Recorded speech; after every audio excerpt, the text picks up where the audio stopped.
ನಮ್ಮ ಭವಿಷ್ಯ ನಿರ್ಮಾಣ ಮಾಡ್ಕೋಬೇಕಾಗಿರ್ತದೋ ಅಂಥ ಸಂದರ್ಭದಲ್ಲಿ ಇದು ಆಟಗಳು.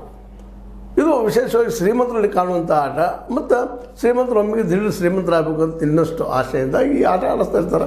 ಇದ್ರಾಗ ಹೆಚ್ಚಿಗೆ ಹಾಳಾಗೋರು ಯಾರಪ್ಪ ಅಂತಂದ್ರೆ ಈ ಆಟಕ್ಕೆ ಬೆನ್ನು ಹತ್ತಿದವ್ರು. ಕಾರಣ ಇಷ್ಟ, ಯಾಕಂದ್ರೆ ಜಗದಲ್ಲಿ ಇದು ನೋಡ್ರಿ, ನಿಮ್ಗೆ ನಮ್ಮಲ್ಲಿ ಇವತ್ತಿಗೂ ಒಂದು ಚದುರಂಗ ಆಟ ಅಥವಾ ನಮ್ಮ ಈ ಒಂದು ಮಹಾಭಾರತದಲ್ಲಿ ಬಂದಂಥದ್ದು ನೀವು ನೋಡ್ತಾ ಇದ್ದೀರಿ.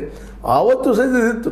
ಇದೆಲ್ಲ ಯಾರು ನಡಕಿತ್ತಪ್ಪ ಅಂದ್ರೆ ಎಲ್ಲ ಆಯುಷ್ ಆರಾಮಿಸಿ ನಡೆಸುವಂಥ ಜನರಲ್ಲೇ ಈ ಆಟ ಇತ್ತು. ಅಂಥವ್ರಲ್ಲೇ ಸೋತವ್ರು ಇದ್ದಾರೆ, ಗೆದ್ದು ಪೂರ್ಣ ಶ್ರೀಮಂತದವ್ರು ಭಾಳ ಕಡಿಮೆ.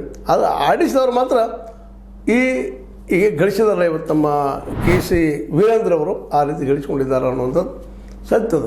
ಈ ಎಲ್ಲ ದಿಶೆಯಲ್ಲಿ ಯಾಕೆ ಇವತ್ತು ಮತ್ತು ಇದರ ವಿಷಯ ತೆಗೆದುಕೊಂಡು ನಿಮ್ಮ ಜೊತೆ ಮಾತಾಡಬೇಕಾಗಿತ್ತಪ್ಪ ಅಂತಂದ್ರೆ ಈಗಾಗಲೇ ನಿಮಗೆ ಹೇಳಿದಂಗೆ ಇವುಗಳಿಗೆ ಕಾಲ್ ಸೆಂಟರ್ ಕರೆದು ಮಾಡಿ ಏನೋ ಮಾಡಿ ದುಡ್ಡು ಸಂಗ್ರಹ ಮಾಡ್ಕೊಳ್ಳೋದು, ಆಟ ಆಡಿಸೋದು ಕೆಲಸ ಮಾಡ್ತಾಯಿದ್ದಾರೆ. ಇದು ನಿಮ್ಗೆ ಈಗಾಗಲೇ ಎಲ್ಲ ಮೀಡಿಯಾಗಳಲ್ಲಿ ಪ್ರಚಾರ ಪ್ರಸಾರ ಆಗೇ ಆಗ್ತಿರ್ತದೆ. ನಾವು ಈ ಮೀಡಿಯಾದವರು ಈ ನಡೆದಾಗ ಘಟಿಸಿದಾಗ ಒಂದಿಷ್ಟು ಫುಲ್ಲಾಗಿ ಮಾತಾಡ್ತೀವಿ, ಎಷ್ಟು ಗಳಿಸಿದ್ರು, ಏನು ಮಾಡಿದ್ರು, ಸೂಕ್ಷ್ಮ ಕಳಿಸ್ತಿರ್ತೀವಿ. ಬಟ್ ನಂತರದಲ್ಲಿ ನಾವು ಮೌನ ಇದಕ್ಕೆ ತಕ್ಷಣ ಸರ್ಕಾರ ಸಹಿತ ಮೌನ ಆಗಿಬಿಡುತ್ತದೆ. ಯಾಕಂದರೆ ಇಲ್ಲೆಲ್ಲ ಅಡ್ಜಸ್ಟ್ಮೆಂಟ್ ಪೊಲಿಟಿಕ್ಸ್. ಅಡ್ಜಸ್ಟ್ಮೆಂಟ್ ಮಾಡ್ಕೊಂಡು ಅವ್ರಿಗೆ ಏನು ಇವ್ರು ಕೊಟ್ಟು ಇವ್ರಿಗೆ ಅವ್ರು ಕೊಟ್ಟು ಟೇಬಲ್ ಕೆಳಗೆ ಏನು ಜರಿಗೆ ಹೋಗಿಬಿಡ್ತಾವೆ.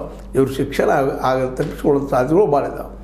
ಈ ಎಲ್ಲ ಹಿನ್ನೆಲೆಯಲ್ಲಿ ಈಗೇನು ನಮ್ಮ KC ವೀರೇಂದ್ರರವ್ರಿಗೆ ಏನಾದರೂ ಶಿಕ್ಷೆ ಆಗುವುದ ಅನ್ನುವಂಥದ್ದು. ಯಾಕಪ್ಪ ಅಂತಂದ್ರೆ ಇಲ್ಲಿವರೆಗೆ ವಿಶೇಷವಾಗಿ ಇಂತಹ ಆಡಿಸುವವರಿಗೆ ಶಿಕ್ಷೆ ಆಗಿದ್ದು ಭಾಳ ಕಡಿಮೆ, ಮತ್ತು ಶಿಕ್ಷೆ ಪ್ರಮಾಣ ಭಾಳ ಕಡಿಮೆ ಅದ. ಹೀಗಾಗಿ ಒಂದು